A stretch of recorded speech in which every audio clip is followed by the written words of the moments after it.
Hey, Pete here. If you're watching this video, you might be a business owner, you could be an entrepreneur, you could even be self-employed. And I'll tell you what, I want to give you a couple of tips on leadership because I'm on the 4th floor of the Holiday Inn in Brentford Locks, and I'm just standing out here, and it's just a really nice view. In fact, I've got a whole lot of planes coming into Heathrow just over the side here, and there's just the lovely water out here as well. And I was thinking to myself, I'm up here, and getting to the top is like leadership. I'll tell you, I've often noticed that people get used to the Peters principle. And the Peters principle means that people get promoted to the level of their incompetence. How many times have you seen this in business? The Peters principle, where some of your colleagues have been promoted to the level of their incompetence.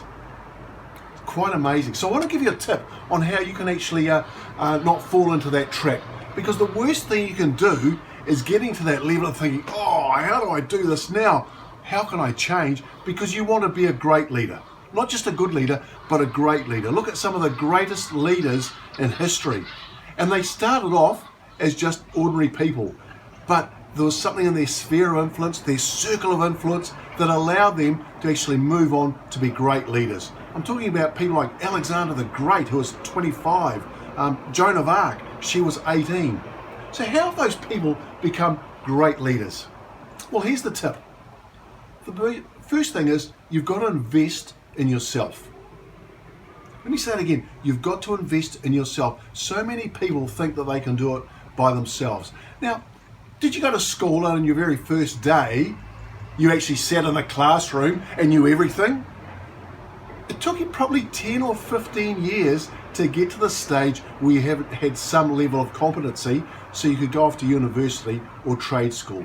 So the tip here is invest in yourself, because when you do, you're going to learn about leadership. And investing in yourself might be having a mentor around you, someone who's been there and done it, someone who is a great leader who you can actually learn from and model yourself. Because we learn by looking and helping or watching other people, how they do it, and then learning how they what they've done and what we can do to be a great leader as well. So there's your tip for today. And I'll tell you what, as I stand here over the Brentford Locks, and I'm looking down and I see all these people that are heading off to work. I actually wonder how many of them have actually reached their Peters principle. Now, if you like what I've said today, please, somewhere around here, you'll see my Facebook, my LinkedIn page, possibly even my email. Give me a call or actually comment on it. Tell me what you think about the Peters principle. How many people do you know, or have you even been there, where you've got to the level of your incompetence?